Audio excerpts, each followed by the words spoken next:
We have seen countless children be orphaned. We have seen countless mothers lose their children.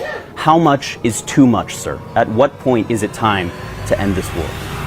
Here's a video of a CNN reporter asking Bibi Netanyahu some questions, blah, blah, blah, these are the numbers, when is it enough, etc.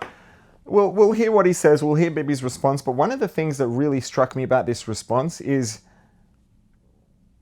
at least it seems to me that this is different to any other response that I've seen Bibi give before. Because Bibi always, he's a phenomenally talented orator, he's an excellent speaker. But his talks are always measured, the impact is calculated, and it's performative, and everything is planned out and, and perfectly measured. In this response here, it's not like that. I feel like this is the first time I've seen Bibi. You see he's getting upset. He looks like he's really actually emotionally involved and upset, which is not usually the case. He's usually collected and measured and perfectly calculated, and I don't recall ever seeing Bibi look like this before, like really hurt and upset and emotional. Let's have a listen. More than 40,000 Palestinians have now been killed in Gaza, a majority of whom are civilians. And these numbers are from the Palestinian Ministry of Health, but they are backed up by the United States, by international organizations. Humanitarian conditions in Gaza have degraded so much that diseases like polio and hepatitis A are now spreading.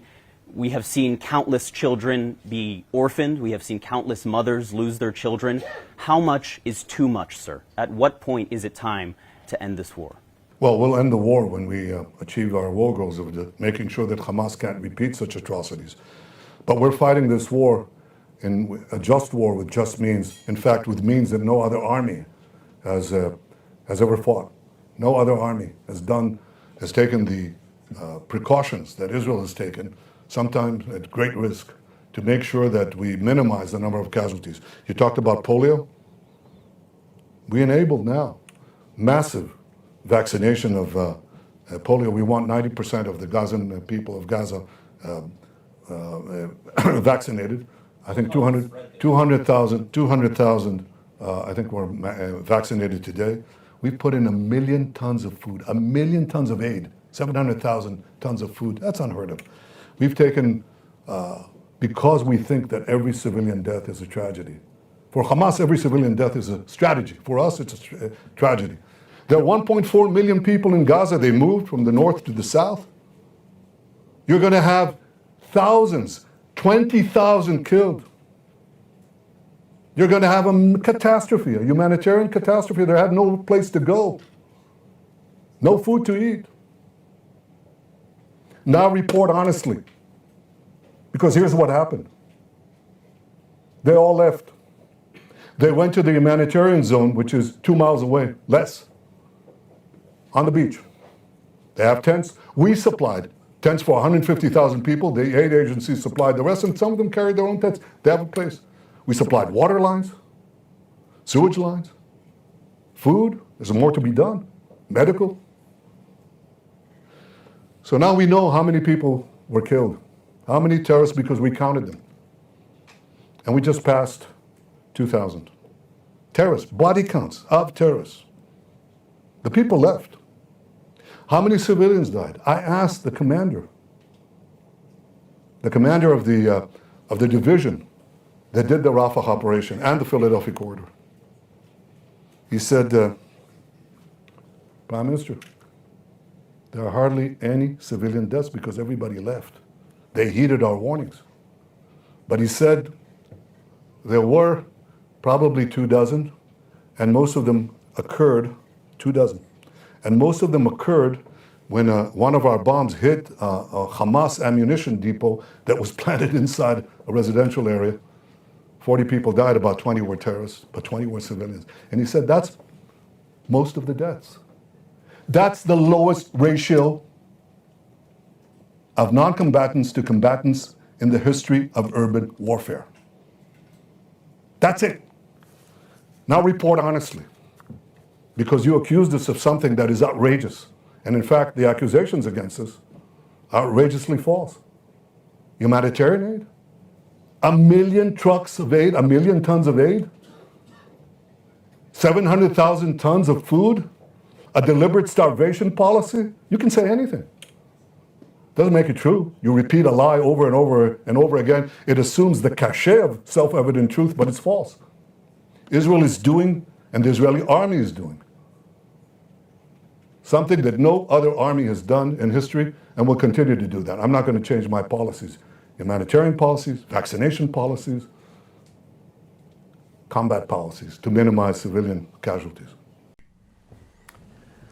Again, now I don't know, honestly, I to be honest, I don't, in my personal estimation or perception, he doesn't seem like he's necessarily being particularly dishonest. The journalist asking questions, it seems like he may be somewhat sincere.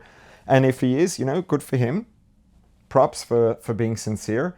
But the question, he says, there are so many orphans and children being killed, etc. And, how much is too much? At what point is it time to end the war?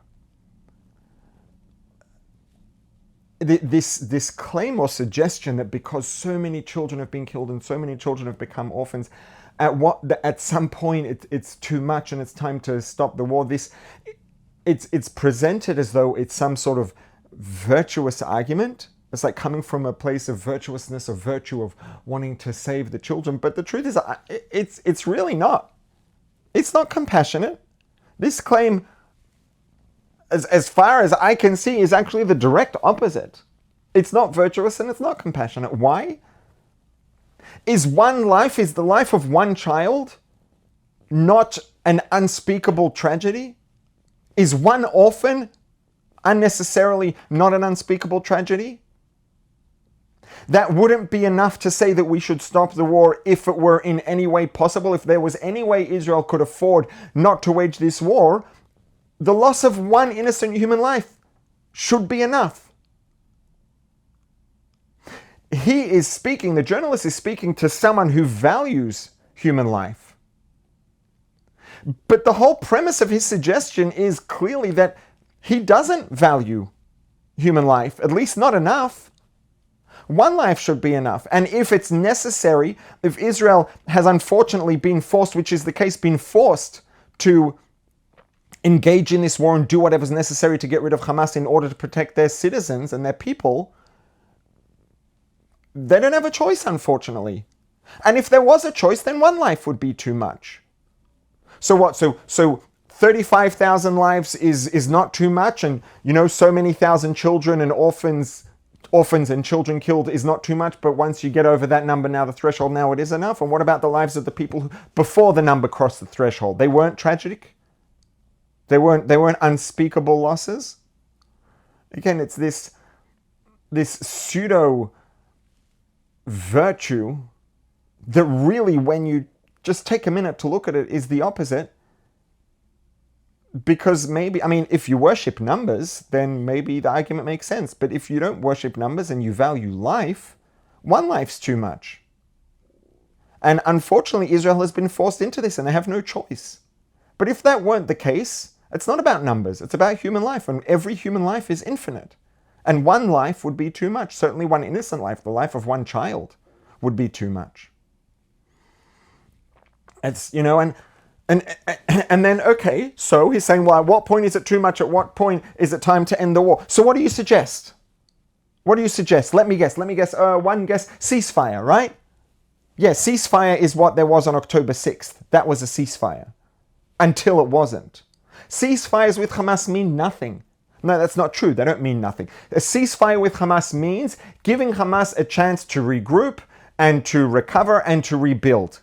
That's what a ceasefire means, because they will respect it to the degree that they feel necessary that they can get away with, which is what they've always done, for as long as it suits them, until they feel ready to just completely blow the ceasefire out of the air, like they did on October 7th and like they've done several times before that. Ceasefire, this whole suggestion of ceasefire as some moral good when it's Hamas is the party in question, the other party in question, it's a pipe dream. There was a ceasefire on October 6th.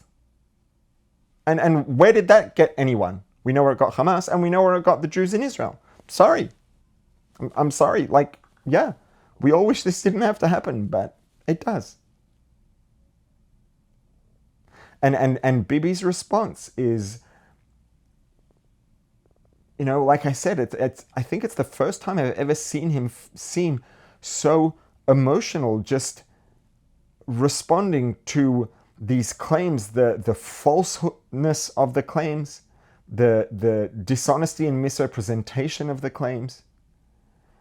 If Israel wanted to maximize casualties, if Israel wanted to commit a genocide, the truth that everybody knows is that Gaza could have been a lifeless parking lot, the entirety of Gaza, in 20 minutes. If the IDF and the IAF wanted to do that, they could have done it. Okay, if Israel was interested in genocide, that's what would have happened. The war would have been 20 minutes and there would have been 0 people left in Gaza. That's not what they want. They're putting their own safety and lives at risk in order to minimize civilian casualties and deaths in Gaza to the absolute maximum extent possible. And after all of this, to have all of these absurd accusations leveled, honestly, I don't blame Bibi for being upset and for seeming emotional. And honestly, I kind of like it.